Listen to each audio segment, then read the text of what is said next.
Hello बच्चों, good morning. Very fresh morning today because today is Monday. बच्चे लोग, previous lecture में हमारा टॉपिक था types of wonder well forces, जिसमें हमने पढ़ा था डाइपोल इंटरेक्शन, फिर dipole induced dipole interaction and London forces. और लंडन फोर्सेस जो कि फ्रिट्ज लंडन ने एक्सप्लेन किए थे, इसलिए इसका नाम था लंडन फोर्सेस। और लंडन फोर्सेस पढ़ाया था, इसलिए एक दो बातें याद आ गई। मैं बता दूं आपको कि मैग्नीट्यूड ऑफ लंडन फोर्सेस की अगर मैं बात करूं, मैग्नीट्यूड ऑफ लंडन फोर्सेस, तो इसके लिए एक चीज याद रखना कि लंडन फोर्सेस जो है वो डिपेंड्स अपॉन साइज और complexity of molecule. London forces depends upon size and complexity of molecule. और साइज की बात करें तो generally hydrides of group number 40, Kashi, जैने, शरबत बिदु, काशी गए शंकर प्रभु, carbon hydride CH4, silicon hydride SiH4, germanium hydride GeH4। Group में अगर टॉप टू बॉटम मूव होते हो तो साइज इंक्रीज होता है। सो याद रखना कि लार्जर और more complex are the molecules, greater is the magnitude of London force. Larger or more complex are the molecule, greater is the magnitude of London force. So this is obviously due to the fact that the large electron cloud are easily polarized. So methane से भी ज्यादा London forces है SiH4 में, और उससे भी ज्यादा London forces होंगे GeH4 में। और ड्यू टू दैट इसमें मैक्सिमम लंडन फोर्स है, तो मॉलिक्यूल एक दूसरे के क्लोज आते हैं, है ना। जितना फोर्स ऑफ अट्रैक्शन इंक्रीज होता है उतने ही मॉलिक्यूल एक दूसरे के क्लोज आ जाएंगे, और जितने क्लोज आते हैं उतने टाइटली पैक होते हैं। और अगर वो बहुत ज्यादा टाइट पैक होते हैं तो उनको ब्रेक करने के लिए ज्यादा एनर्जी चाहिए, यानी कि उनका जो बॉइलिंग पॉइंट है वो इंक्रीज हो जाता है। जो टाइट पैक होता है, जिसमें अट्रैक्शन ज्यादा होते हैं, वो ज्यादा अट्रैक्शन वाले कंपाउंड को बॉईल करने के लिए ज्यादा टेम्परेचर चाहिए। सो बॉइलिंग पॉइंट इंक्रीज होता है। तो मीथेन का अगर 112 केल्विन है तो whereas silane has 161 kelvin. Carbon का हाइड्राइड अल्केन और सिलिकॉन का हाइड्राइड जो है बच्चों वो है सिलेन। जर्मेनियम हाइड्राइड जर्मेन, इसको जर्मेन बोल सकते हो आप, जस्ट फॉर नॉलेज हो। Alkane, silane, germane. और जर्मेन हैज 183 केल्विन टेम्परेचर, तो it is just for your knowledge refreshing. Size पे लंडन फोर्स ऑब्वियसली डिपेंड करता है। साइज जितना इंक्रीज होता है लंडन फोर्स उतना ही इंक्रीज होता है। ड्यू टू दैट अल्केन से ज्यादा बॉइलिंग पॉइंट सिलेन का है और सिलेन से ज्यादा बॉइलिंग पॉइंट जर्मेन का है। एनीवे, नोबल गैसेस की बात करें, नोबल गैसेस तो वो तो ऑलरेडी मैंने ऐसा पढ़ाया था ना कि लंडन फोर्सेस पर्टिकुलर किसके लिए है, तो जो नॉन पोलर है उनके लिए। तो जितने भी नोबल गैस है ना वो सारे नॉन पोलर है। तो नोबल गैस में अब हीलियम, नियोन, आर्गन, क्रिप्टन, तो टॉप टू बॉटम होते हो तो साइज इंक्रीज होता है, तो लंडन फोर्स इंक्रीज हो जाएगा। सो टॉप टू बॉटम जाओगे तो हीलियम से ज्यादा बॉइलिंग पॉइंट नियोन का, नियोन से ज्यादा आर्गन का, आर्गन से ज्यादा बॉइलिंग पॉइंट क्रिप्टन का। एनीवे, अब आगे बढ़े चैप्टर की तरफ। जे it is just for your knowledge, ये चीज मैंने सिखा दी। और एक चीज बता दो, चलो इतना सीखा है तो और एक चीज सिखाती हूँ, फिर आगे बढ़ते हैं, क्योंकि कहीं ना कहीं वो काम की तो है ही है, आपको कोई ना कोई चैप्टर में तो काम में आएगा। जैसे मैं एक कंपाउंड लिखती हूँ, देखो 1 2 3 4 और 5 कार्बन है। 5 कार्बन ऐसे लीनियरली अरेंज होते हैं, लीनियरली, तो it is normal pentane, it is normal pentane. तो 5 कार्बन अगर लीनियरली अरेंज हुए हैं तो इट इज नॉर्मल पेंटेन।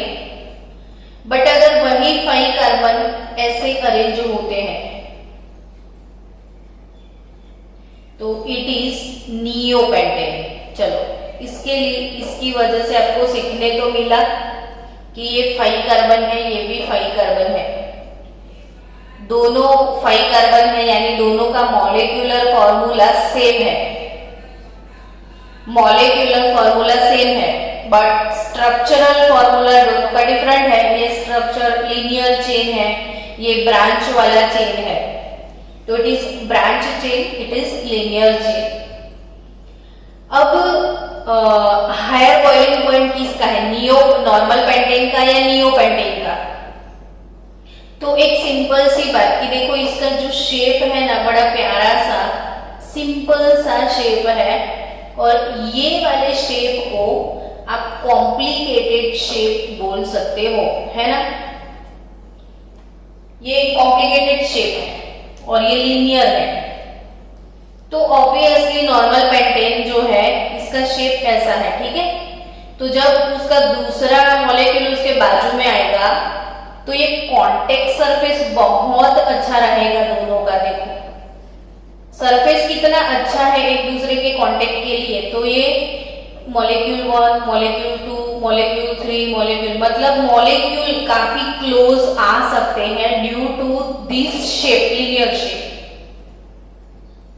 अब इसमें देखो, अगर दूसरा मॉलिक्यूल कहीं इसके नजदीक आया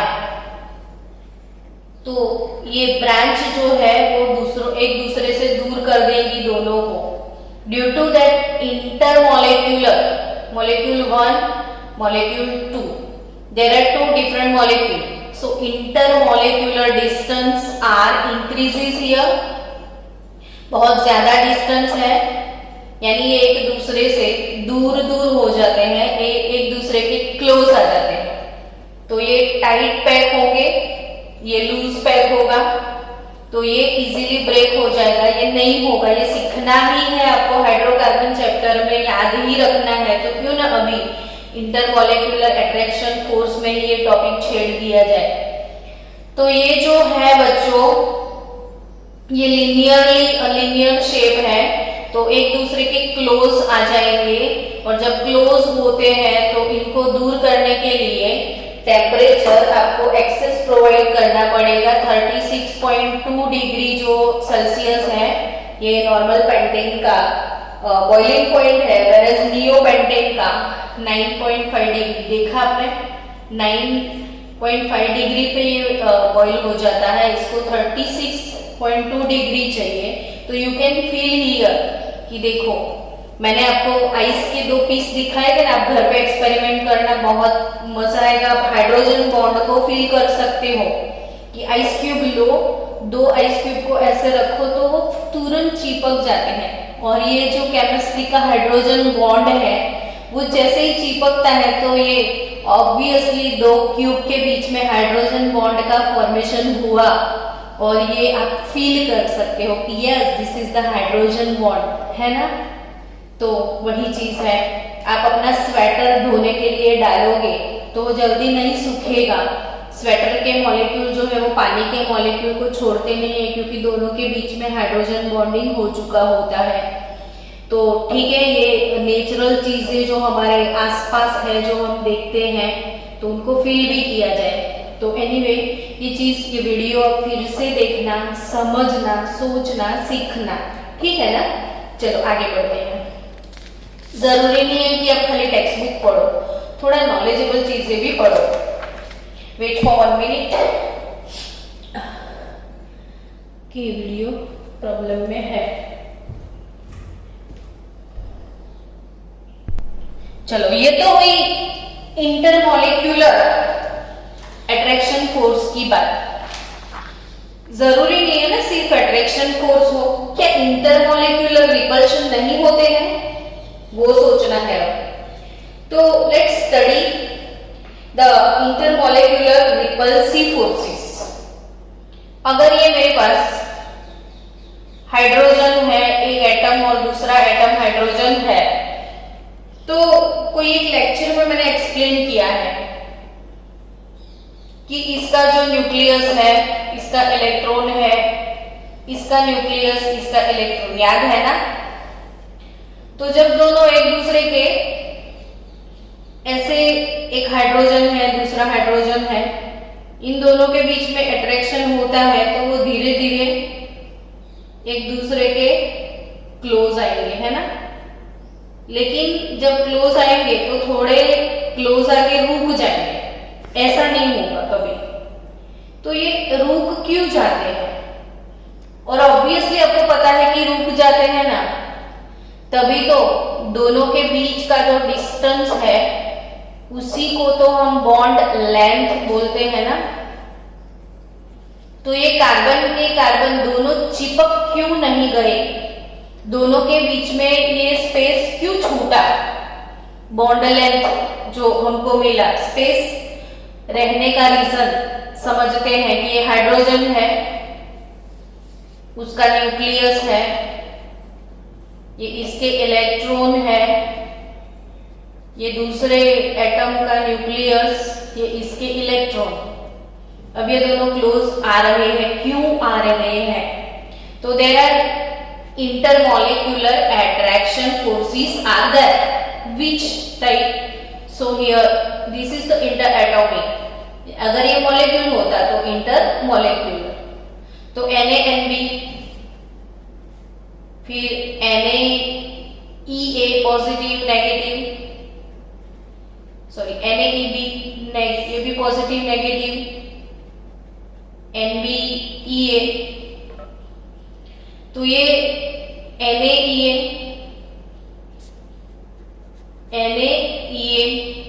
NbEB, ये positive negative, positive negative attraction, positive negative attraction, positive negative attraction.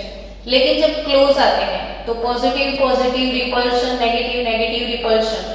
It means that कि there are inter molecular repulsive forces also exist.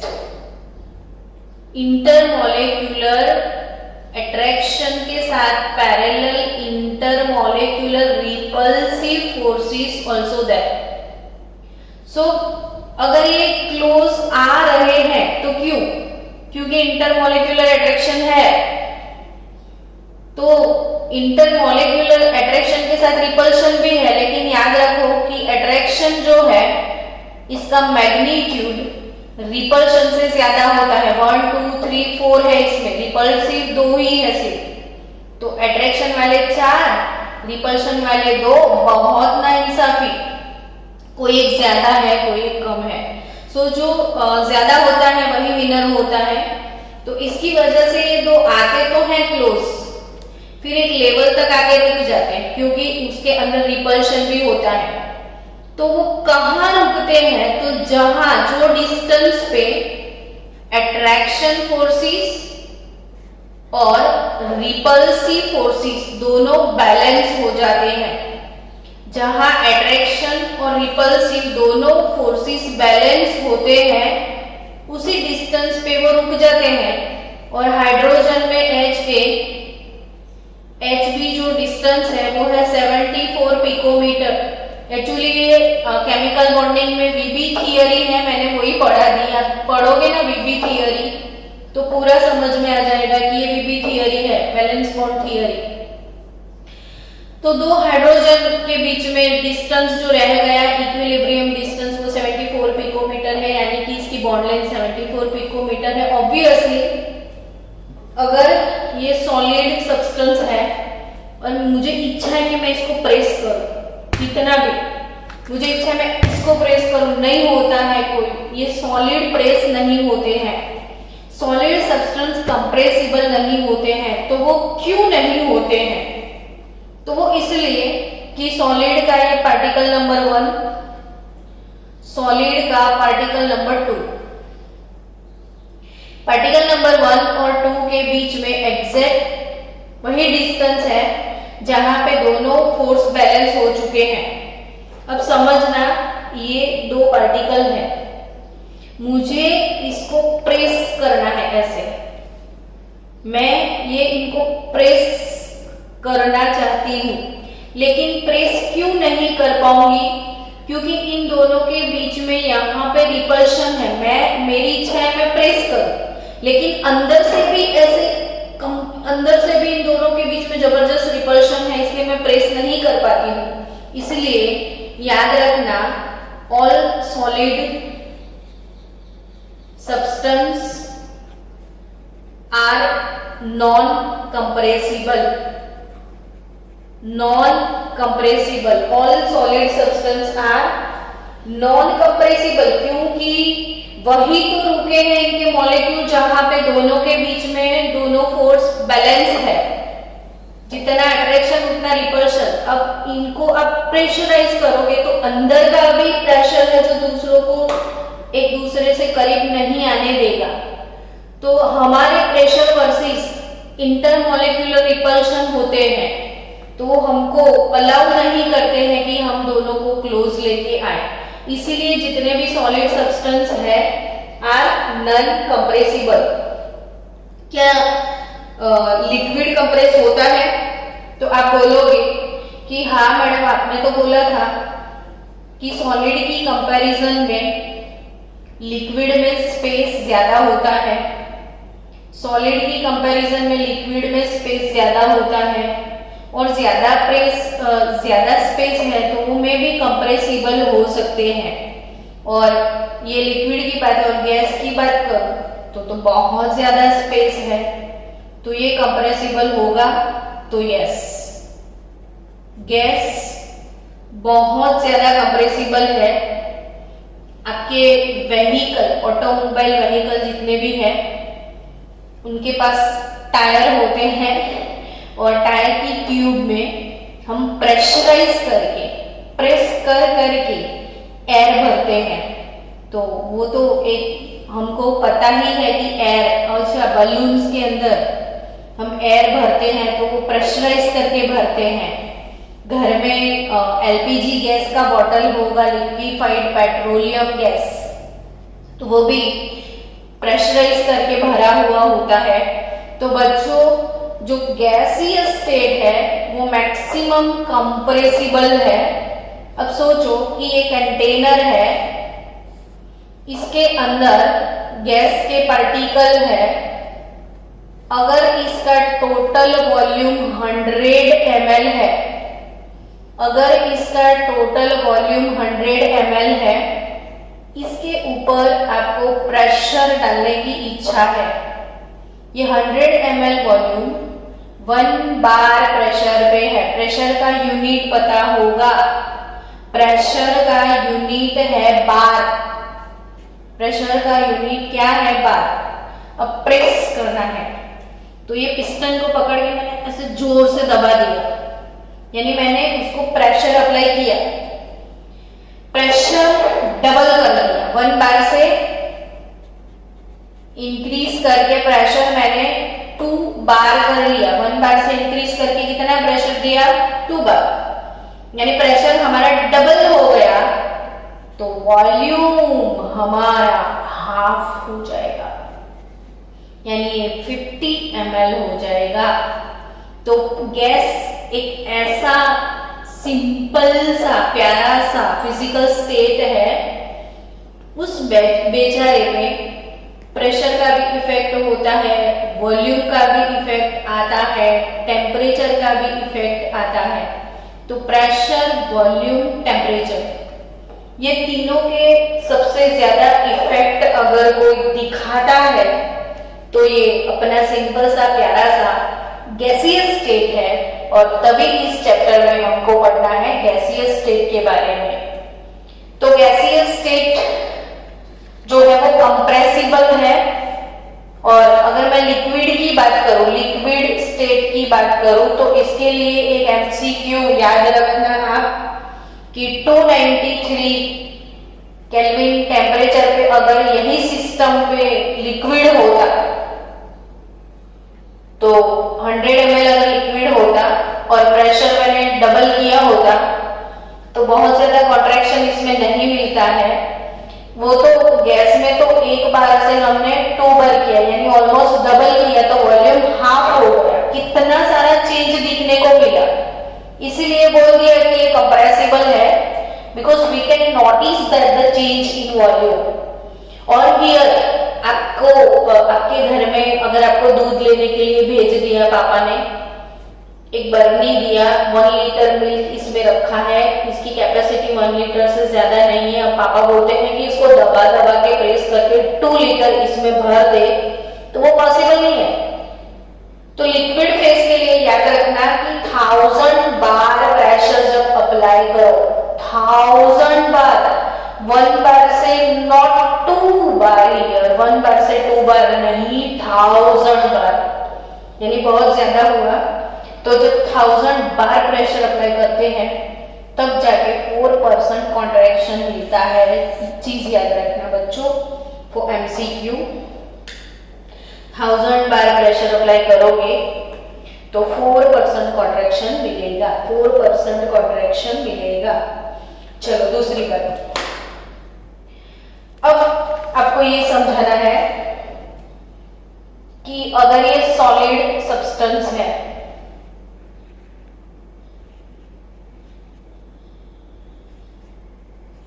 तो मॉलिक्यूल एक दूसरे के क्लोज है। अब क्यों है? तो इंटरमॉलिक्यूलर अट्रैक्शन फोर्स वहां पे ज्यादा लगता है। तो ये कौन सा फिजिकल स्टेट है? Solid. Done.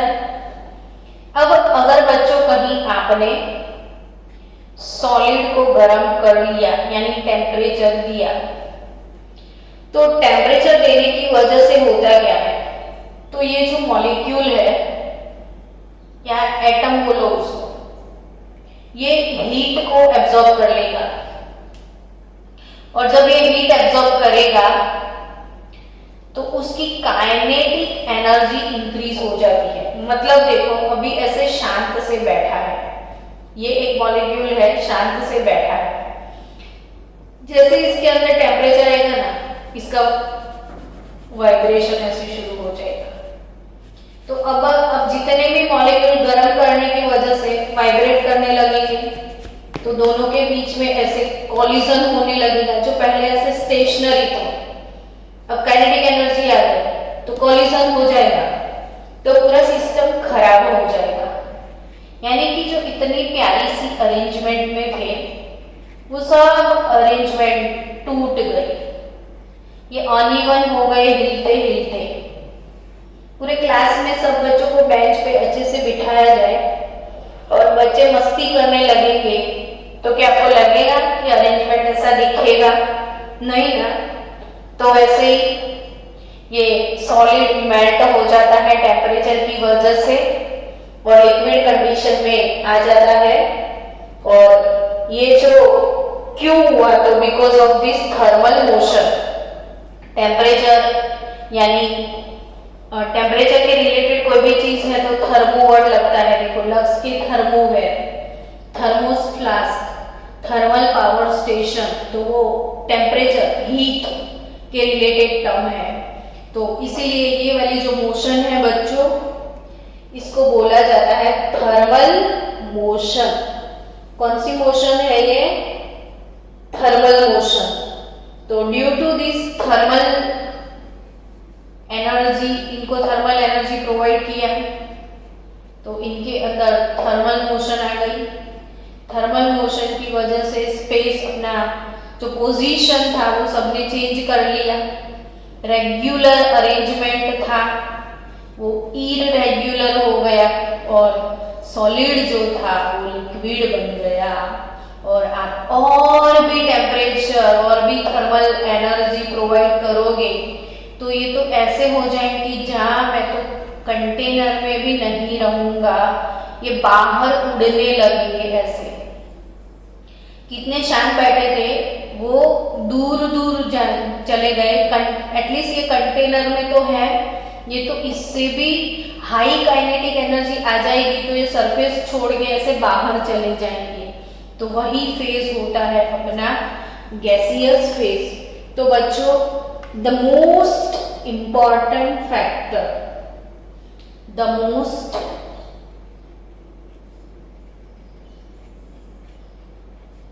important factor which decides the physical state of matter, which decides the physical states of matter, which decides the physical states of matter is the effect of thermal energy, effect of thermal energy।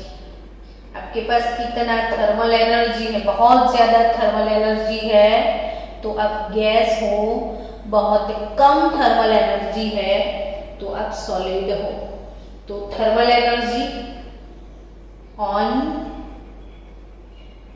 Motion of molecules. Done, आप लिख देना ये चीज। The most important factor which decides the physical state of matter is the effect of thermal energy on motion of molecules or atoms, the energy produced। चलो इसकी और एक definition है थर्मल एनर्जी की, वो भी लिख दो कि ड्यू टू दिस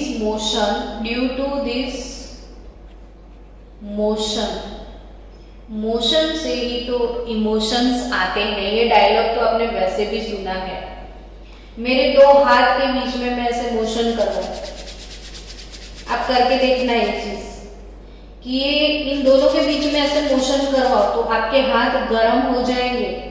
आप खुद फील करोगे कि ये मोशन से इमोशन श्योरली आने वाले हैं और इस मोशन की वजह से हाथ आपके गर्म हो जाएंगे। यानी अंदर मोशन की वजह से थर्मल एनर्जी प्रोड्यूस होता है। मोशन की वजह से क्या होता है, एकदम ठंडे पानी को आप कंटिन्यूअसली ऐसे स्टरिंग करोगे तो वो गर्म होने लगेगा। तो यही चीज है कि due to this thermal motion of molecules or atom,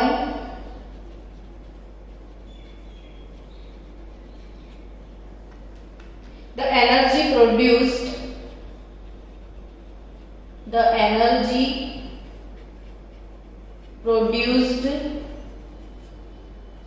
is called thermal energy.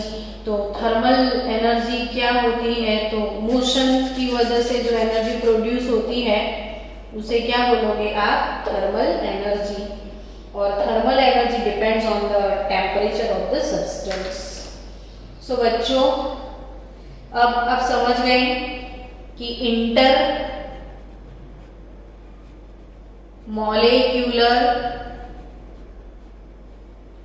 attraction forces have tendency to keep the molecules near to each other. Intermolecular forces have tendency to keep the molecule near to each other, whereas the thermal energy have tendency to keep the molecules away from each other. ये molecules को near लाने का try करते हैं, ये molecules को एक दूसरे से दूर करने का ट्राई करते हैं, और जब ये दोनों फैक्टर बैलेंस हो जाते हैं तो स्टेट्स ऑफ मैटर डिसाइड हो जाता है। जब ये दोनों फैक्टर बैलेंस हो जाता है तो वो सॉलिड है, लिक्विड है या गैस, वो डिसाइड हो जाता है। ये इंट्रोडक्शन है, कंसेप्ट है, समझाना बहुत जरूरी है। इसलिए आज पूरा लेक्चर टॉपिक के साथ नहीं जा रहा है, चीजों के साथ जा रहा है, बट नहीं समझोगे तो कैसे आप समझ पाओगे। सो बच्चों वेट फॉर 1 मिनट, इसके बाद हमने पढ़ना है the characteristic of gaseous state. The characteristic of gaseous state, wait for some time. Next पढ़ने वाले हैं हम characteristic of weak forces of attraction between the molecules of gaseous state। और सबसे पहला कैरेक्टरिस्टिक है इसका the volume, surface and shape। the volume, surface and shape of gases, shape of gases are not fixed। न volume fix होता है, न surface fix होता है, और न ही शेप फिक्स होता है। But assume the volume and shape of the container in which they are poured। जैसे एक कंटेनर है वैसे इनके वॉल्यूम है, वैसे ही इनके शेप होते हैं। और सेकेंड कैरेक्टरिस्टिक है कैरेक्टरिस्टिक ऑफ कंप्रेशन। तो गैस जो है उनका कंप्रेशन बहुत ज्यादा होता है। अभी अभी मैंने पढ़ाया, प्रेशर ऑलमोस्ट अगर आपने डबल कर दिया, प्रेशर डबल कर दिया तो वॉल्यूम जो है वो हाफ हो जाता है। यानी गैसेस जो है, gases show the effect of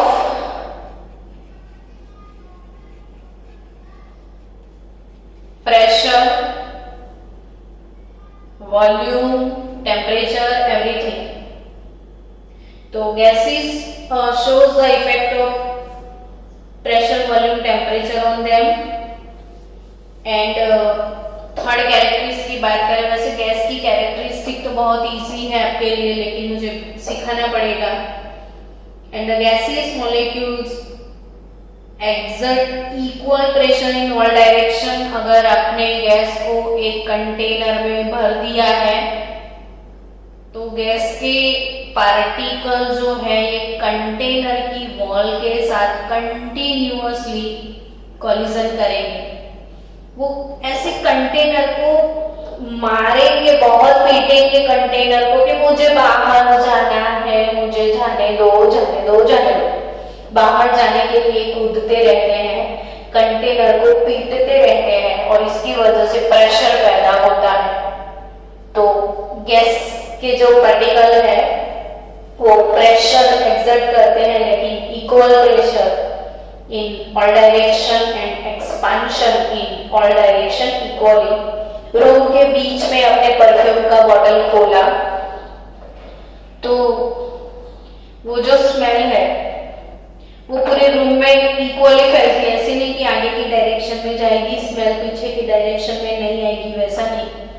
तो वो फैलता है गैस, जिसको हम डिफ्यूजन बोलते हैं। तो डिफ्यूजन जो है गैस का और प्रेशर जो है वो सारे डायरेक्शन में इक्वल होता है। नेक्स्ट प्रॉपर्टी है कि the gaseous molecule spontaneously mix with each other.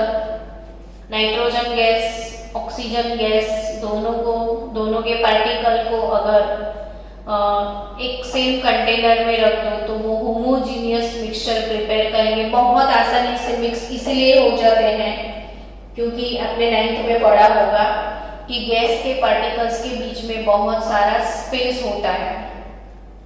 अब दूसरा गैस अगर यही स्पेस में आराम से घुस सकता है, यानी यहाँ पे घुसनखोरी या घुसपैठ करना है तो हमारे पास जगह ही जगह है, इसीलिए जितने गैसेस हैं वो आराम से एक दूसरे में मिक्स हो सकते हैं।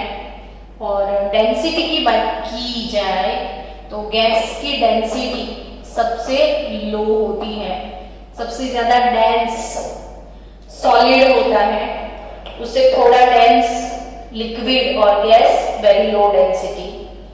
सो गाइस, हम नेक्स्ट लेक्चर में द गैस लॉज के बारे में पढ़ेंगे और आपको मजा आने वाला है। कल से गैसियस लॉज स्टार्ट होंगे, यानी चैप्टर स्टार्ट्स नाउ।